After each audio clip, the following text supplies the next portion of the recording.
On part aujourd'hui à Mont-Saint-Jean, à un petit village en apparence tout à fait tranquille dans la Sarthe. Mais vous allez voir, les apparences sont parfois trompeuses.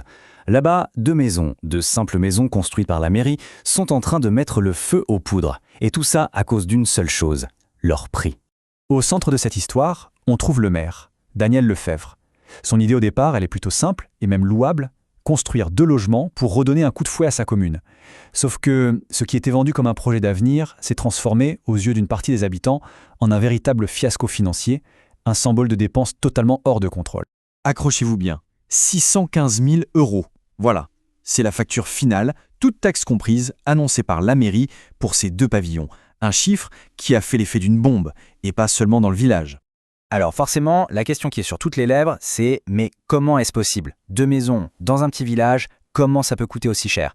Allez, on va décortiquer ce dossier ensemble pour y voir plus clair.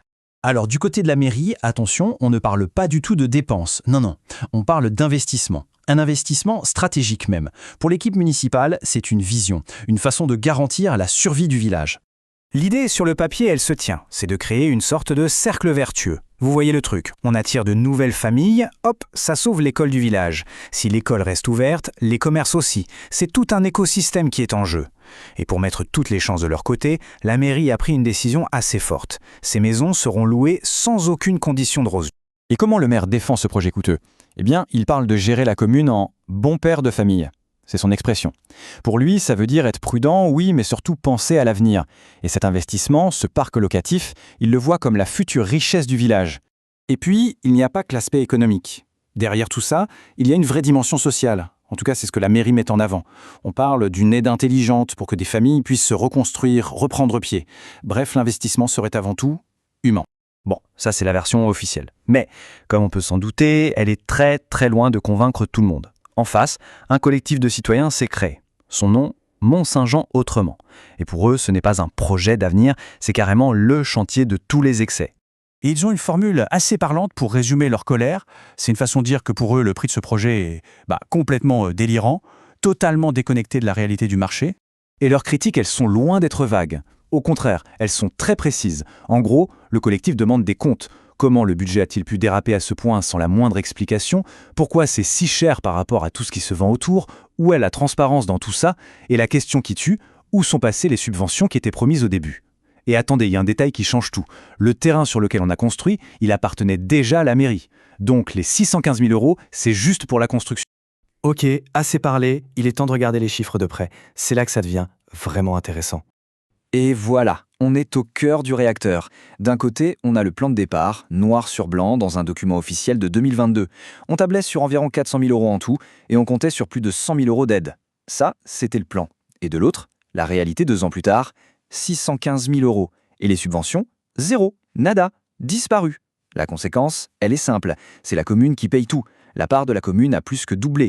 En pourcentage, ça fait mal, plus 55%. On parle de 219 000 € de plus que ce qui était annoncé. Pour se faire une idée, le collectif a fait un calcul simple.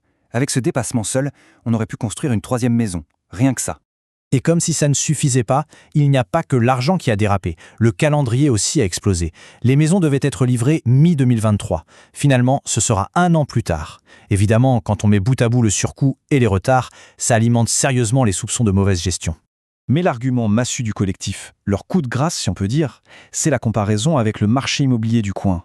Et là, franchement, c'est saisissant. D'un côté, on a nos maisons de la mairie, 307 500 € chacune pour 100 mètres carrés sur un terrain qui ne coûtait rien. De l'autre, une maison en vente en ce moment même dans le village, presque 3 fois plus grande avec son terrain pour à peine 200 000 €. Le calcul du prix au mètre carré est juste incroyable, on est à presque 5 fois plus cher pour le projet de la mairie. C'est ce fossé qui pose vraiment question. Donc, on le voit bien, au-delà de la simple querelle de chiffres, ce qui se joue à Mont-Saint-Jean, c'est une véritable opposition de philosophie. 2 manières de voir la gestion de l'argent public qui s'affrontent. En somme, on a 2 histoires complètement différentes. D'un côté, celle du maire, c'est un investissement pour l'avenir, une action courageuse pour sauver son village.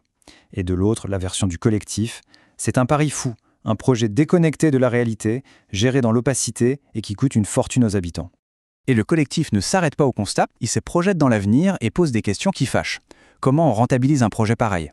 Si on met des loyers très hauts, on perd tout l'intérêt social. Et cet argent qui semble investi à perte, il ne pourra pas être mis ailleurs dans d'autres projets. Et bien sûr, la crainte ultime de tout contribuable, est-ce qu'au final, tout ça ne va pas se terminer par une hausse des impôts? Au final, cette histoire de clocher à Mont-Saint-Jean, elle raconte quelque chose de bien plus grand. Elle pose une question fondamentale, qui nous concerne tous. Quand on gère l'argent public, où est la limite? Où s'arrête la vision audacieuse pour l'avenir et où commence le pari imprudent, voire dangereux? C'est toute la question. Et à Mont-Saint-Jean comme ailleurs, la réponse est loin d'être évidente.